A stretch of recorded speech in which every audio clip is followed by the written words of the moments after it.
Hi friends, అందరు ఎలా ఉన్నారు? అందరు బాగున్నారా? నేను ఇప్పుడు మీకోసమని కాకరకాయ ఫ్రై చేస్తున్నాను. ఆ కాకరకాయ ఫ్రై కోసమని ఇలా చిన్న చిన్నగా ముక్కలు కట్ చేసుకుంటున్నానండి. చిన్న చిన్న ముక్కలు కట్ చేసుకున్నాక చూడండి ఎలా చేస్తానో కాకరకాయ ఫ్రైని మీరు చూడండి. చూసారు కదా అండి, ఇలా కాకరకాయ ముక్కలు కట్ చేసుకున్నాక దీంట్లో కొద్దిగా సాల్ట్ యాడ్ చేయాలి. సాల్ట్ యాడ్ చేశాక వాటిని ఏంటంటే కొంచెం చేదు, కాకరకాయ అంటేనే చేదు, కానీ ఆరోగ్యానికి చాలా మంచిదండి కాకరకాయ. దీన్ని చేదు పోయేలాగా కలుపుకోవాలి. కాకరకాయ ఫ్రైకి కావాల్సిన ఐటమ్స్: కాకరకాయలు, నూనె, పసుపు, కారం, ఉప్పు, అల్లం వెల్లుల్లి పేస్ట్, ధనియాల పొడి. ఇప్పుడు మనం ప్రాసెస్ స్టార్ట్ చేద్దామా? ముందుగా కడాయి పెట్టుకొని ముందుగా స్టవ్ వెలిగించాలండి.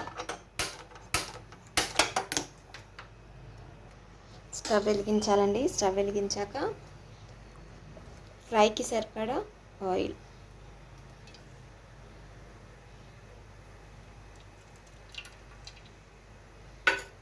నూనె బాగా హీట్ ఎక్కాలండి. నూనె బాగా హీట్ ఎక్కిన తర్వాత మనం కాకరకాయలు వేసామనుకో చాలా క్రిస్పీగా తయారవుతాయి. మనకు చేదు అనేది ఉండకూడదండి. కొందరు పిల్లలు ఏంటంటే చేదు ఉంటే కాకరకాయలు తినరు. అందుకని మనం కాకరకాయలు చేదు ఉండకుండా చేసుకోవాలి. ఆయిల్ హీట్ ఎక్కిందా చూద్దామా? ఇంకా హీట్ ఎక్కలేదు. ఇలా మంచిగా సాల్ట్ వేసి కాకరకాయలని స్మాష్ చేసుకోవాలి.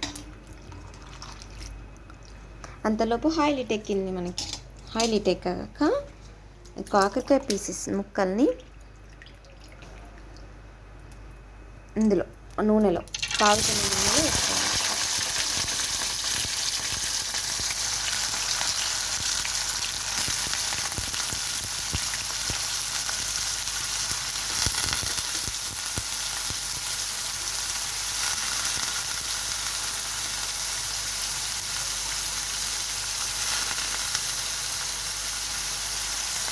దీంట్లో ముందుగా చేదు పోవడానికండి, చేదు అనేది లేకుండా ఉండడానికి ఫ్రై చేసేటప్పుడే మనము కాకరకాయల్లో ఉప్పు వేసుకున్నాము ఇంకో చేదు ఉండదు, అలాగే మనకు క్రిస్పీగా తయారవుతుంది. చూడండి,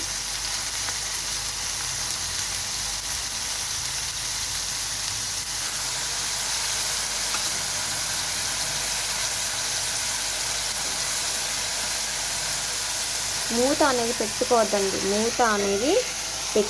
మూత పెట్టుకోవడం వల్ల ఆవిరి అనేది దాంట్లో పడి కాకరకాయలు మెత్తగా ఉంటాయి. మనకు ఫ్రై అనేటప్పుడు చేదుగా మెత్తగా ఉండకూడదు. ఫస్ట్ మనకు వేపుడు అంటే ఎలా ఉండాలి?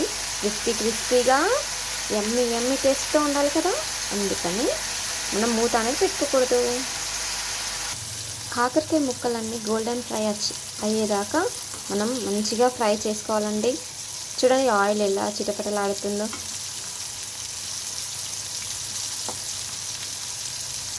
ఇలా కాకరకాయ ముక్కలు ఫ్రై అయ్యాక దీంట్లో కొద్దిగా హాఫ్ టీ స్పూన్ అల్లం వెల్లుల్లి పేస్ట్ వేసుకోవాలి. ఎందుకంటే ఇది ఫ్రై అవ్వడానికి అందుకే ముక్కలను కొంచెం తక్కువ చేసుకున్నాం. మనకు ఆయిల్ అల్లం అనేది ఫ్రై అయిందనుకోండి చాలా టేస్టీగా ఉంటుంది.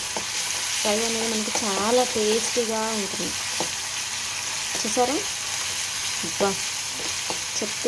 చూస్తుంటే నోరు ఊరిపోతుందండి, అంత బాగా స్మెల్ వస్తుంది. అలా అయ్యాక దీంట్లో కొద్దిగా పసుపు,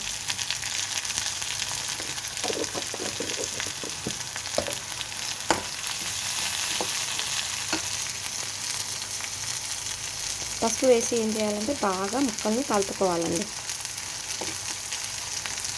ఇంకా మంచిగా ఫ్రై చేసుకోవాలన్నట్టు. ఇలా ఫ్రై అయ్యాక దీంట్లో 1 టేబుల్ స్పూన్ కారం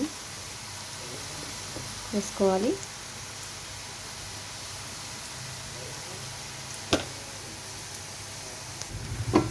తర్వాత కొద్దిగా హాఫ్ టీ స్పూన్ ధనియాల పొడి. అంతే అండి, ఎంతో రుచిగా ఉండే కాకరకాయ ఫ్రై రెడీ. తర్వాత స్టవ్ కట్టేసుకోవాలి, అంతే. subscribe my channel.